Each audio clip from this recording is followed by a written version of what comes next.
রাষ্ট্রের ভিতরে একটি রাষ্ট্র প্রতিষ্ঠা করেছে, তারা কোনো আইন মানে না। তারা সরকারি অনেক জমি দখল করেছে, যার পরিমাণ হাজার থেকে লক্ষ হতে পারে, যেটা সিআইডি তদন্ত করছে। তারা মানি লন্ডারিংয়ে জড়িত। তারা দেশের 5টা আইন মানে না: সিটি কর্পোরেশন আইন, পরিবেশ আইন, ভূমি আইন, দেশের প্রচলিত আইন মানে না। ইতিমধ্যে একটি পত্রিকায় লিড নিউজ হয়েছে, তার ছেলেরা বিভিন্ন ধরনের ক্রিমিনাল অফেন্স কমিট করেছে। সাব্বির নামে একজন ইঞ্জিনিয়ার হত্যাকাণ্ডের শিকার হয়েছে এখন থেকে প্রায় 10-12 বছর আগে। মুনিয়া ধর্ষণ এবং হত্যাকাণ্ডের শিকার হয়েছে। এছাড়াও বর্তমান প্রধানমন্ত্রীর বিরুদ্ধে মিস্টার শাহ আলম বলেছিলেন, একজন পলাতক আসামি যদি রাজনীতি করতে পারে তাহলে জেলখানা বসেও সবাই রাজনীতি করতে পারবে। ইতিমধ্যে আপনারা দেখেছেন, যখন এই দুর্বৃত্তায়িত ব্যবসায়িক গ্রুপকে আইনের আওতায় আনার জন্য একটি সরকারি সিদ্ধান্ত হয়েছে, সিটি কর্পোরেশনের আওতায় আনার জন্য। তারা এই 5টি মিডিয়া ব্যবহার করে জনস্বার্থের বিপক্ষে যে অপপ্রচার এবং বিভিন্ন ধরনের কূট চাল তারা দিয়ে যাচ্ছে, তাদের এই অপকর্ম, মানি লন্ডারিং, ধর্ষণ, খুন, জমি দখল, এই সমস্ত অপরাধের বিরুদ্ধে কেউ কথা বললেই তারা 5টি মিডিয়া ব্যবহার করে একসাথে অপপ্রচার এবং মানহানিকার মিথ্যা তথ্য প্রচার করতে থাকে। এই থেকে প্রফেসর ইউনূস সাহেব সহ অনেকেই বাদ যায়নি।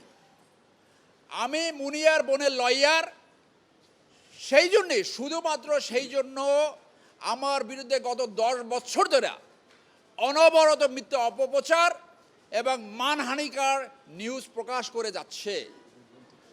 তারা চাচ্ছে তার ছেলেপান যা খুশি তাই করবে, ধর্ষণ করবে, আনন্দ করবে, ফুর্তি করবে, কিন্তু ভিকটিম পরিবার একজন লয়ারও নিয়োগ করতে পারবে না।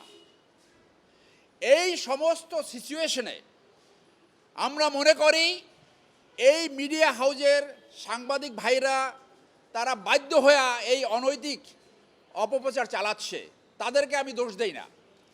তাহলে এই মিডিয়া হাউসটাকে আপনার পেশাদারিত্বে ফেরত আনতে হলে, মাফিয়া মুক্ত করতে হলে এখানে একজন প্রশাসক নিয়োগ করা জরুরি। সেই প্রেক্ষিতে আমি তথ্যমন্ত্রী, তথ্য সচিব, চেয়ারম্যান বিটিআরসি এবং ঢাকা জেলা প্রশাসক বরাবর প্রশাসক নিয়োগের জন্য আবেদন করছি। আমার আবেদনের ভিতরে বিস্তারিত আছে, কিছু পত্রিকার রিপোর্ট আছে, আপনারা দেখতে পারেন। এবং এটার কপি আমি দিয়েছি প্রধানমন্ত্রীর কার্যালয়, আইনমন্ত্রী, স্বরাষ্ট্রমন্ত্রী, ভূমিমন্ত্রী, গৃহায়ন ও পূর্তমন্ত্রী, অ্যাটর্নি জেনারেল, ডিজিএফআই, ডিজিএনএসআই, সচিব, আইন ও বিচার বিভাগ, স্বরাষ্ট্র মন্ত্রণালয় এবং ভূমি মন্ত্রণালয়। আমি আশা করি সরকার যে সিদ্ধান্ত নিয়েছে, বসুন্ধরা গ্রুপ অতি সত্বর দেশের আইনের আওতায় আসবে, সিটি কর্পোরেশনের আওতায় আসবে।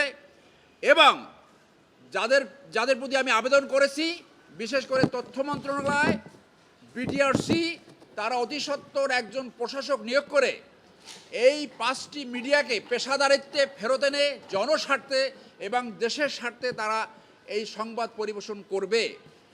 প্রশ্ন হলো, একটি বিজনেস হাউস কি করে 5টা মিডিয়ার মালিক হতে পারে? দেশের ভিতরে, রাষ্ট্রের ভিতরে রাষ্ট্র থাকতে পারে না।